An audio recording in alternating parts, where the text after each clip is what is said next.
Hello Ice and Fire Nerds, this is Chris and welcome back to another Game of Thrones Foreshadowing video. Let's pick up right where we left off with Season 1, Episode 8, The Pointy End. Dracarys.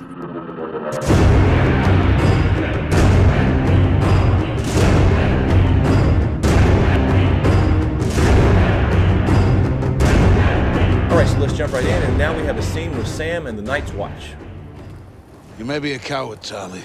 You're not stupid. Get them inside. So Jorah Mormont tells Sam he may be a coward, and later on, of course, we see this.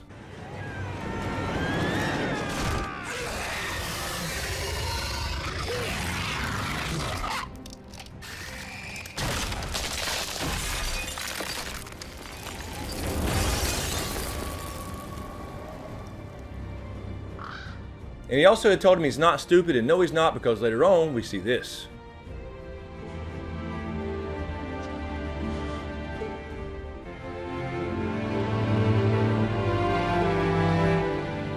So he kills a White Walker, proving that he's not a coward when he needs to step up, and of course later on he goes to the Citadel because he is not stupid and he's going to become a wizard and probably help figure out the end of this damn thing. Also during this same scene we see this. Any sign of Benjen or the rest of his party? Just these two, my lord. Been dead a while, I'd say. So of course specifically they were talking about Benjen in this scene, and these were the two that were with Benjen when he disappeared, and of course later on they would become whites. So this is the first people that we know that turned to whites. We of course did see whites in the very first episode, but they were specifically referring to Benjen here and how these dead men should be stinking of rot, and later on we see this.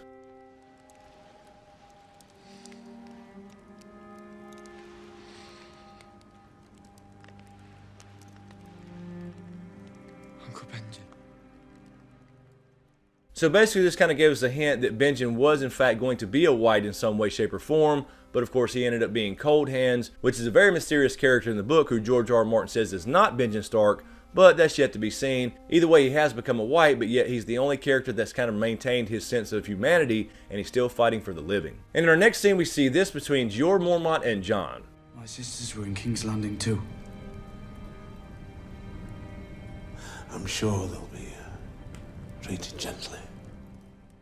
So he says here that Jon's sisters will probably be treated gently, but later on we see this. Leave her face. I like her pretty.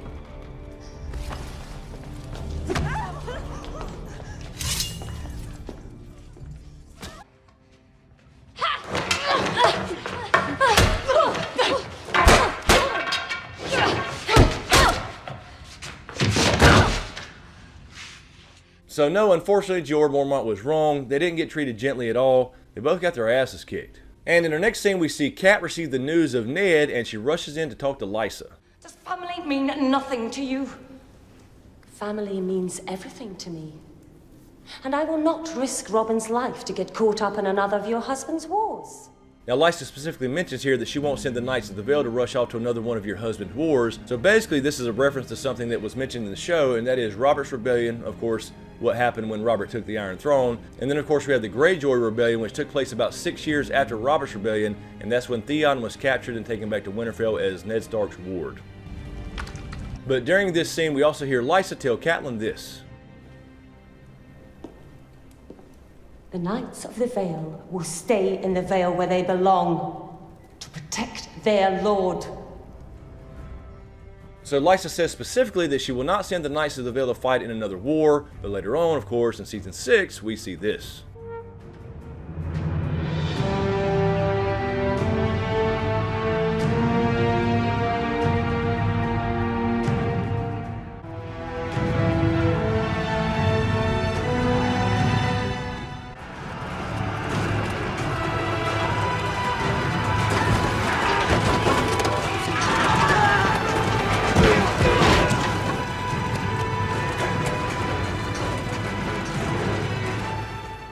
And in our next scene we see Tyrion and Bronn strolling through the woods.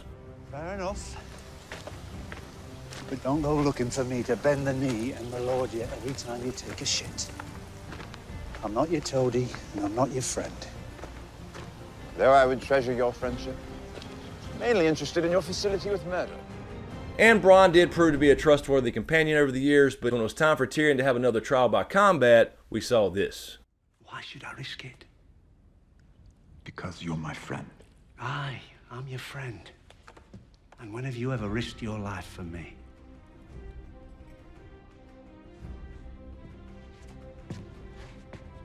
I like you. Pampered little shit that you are. I just like myself more. So he doesn't fight for him because he really doesn't want to go up against the mountain. But the point being here that once Bronn got settled in with some gold and got a little title, he no longer wanted to defend Tyrion because he was already set, but you really can't blame him. And in our next scene, we see Bronn and Tyrion come up against the mountain clans. The Lords of the Vale want me dead. I believe it is time for new Lords of the Vale.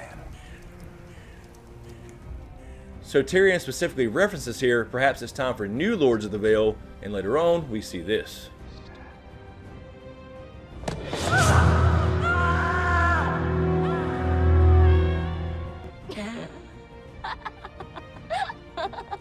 So technically, although we have the same Lord of the Vale being Little Robin, really it's Littlefinger, and maybe in Season 7 we'll see somebody else take that spot. And then of course we see Tyrion talk a little shit to Shagga, son of Dolph. Those the best weapons you could steal? Good enough for killing sheep? If the sheep don't fight back, Lannister Smith's shit better steal.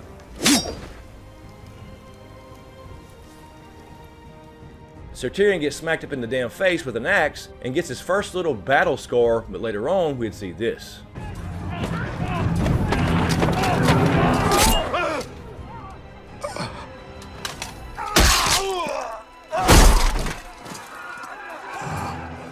And next we have a scene at Castle Black between Jon Snow and Alliser Thorne. No! Don't stop! Put him down! Blood will always tell. So he goes to goad Jon into trying to attack him, but specifically Alliser Thorne says, blood will always tell. And I guess he's right because later on, as far as Jon Snow's concerned, we see this.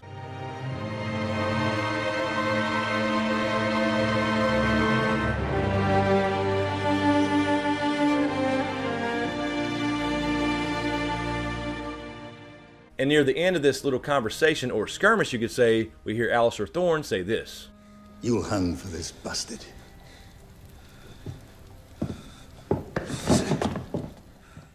So he tells Jon he will hang for this, but later on we see this. Sure you would, Sir Alliser. I fought. I lost. Now I rest.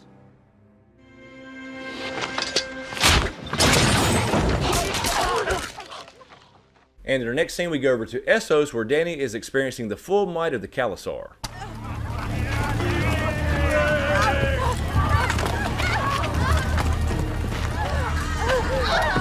Jorah, make them stop. So this is where Dany begins her understanding of slavery and her becoming an abolitionist. But what's really interesting here is they are doing this for gold so they can buy ships to sail across the Narrow Sea and give Dany the Iron Throne. But in a little twist of fate, later on we see this.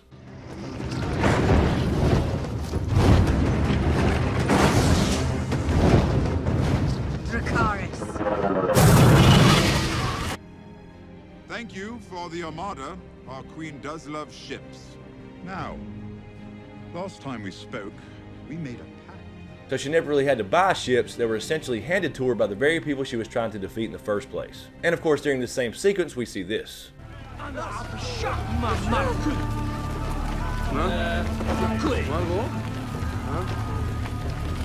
What do you want done with them?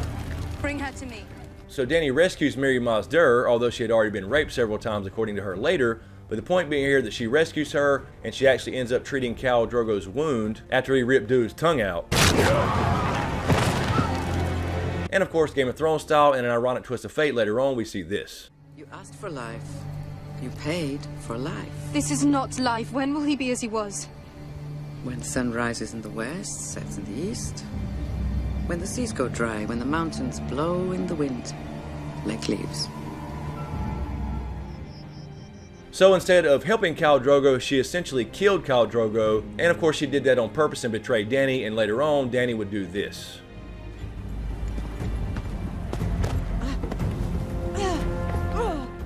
You will not hear me scream. I will.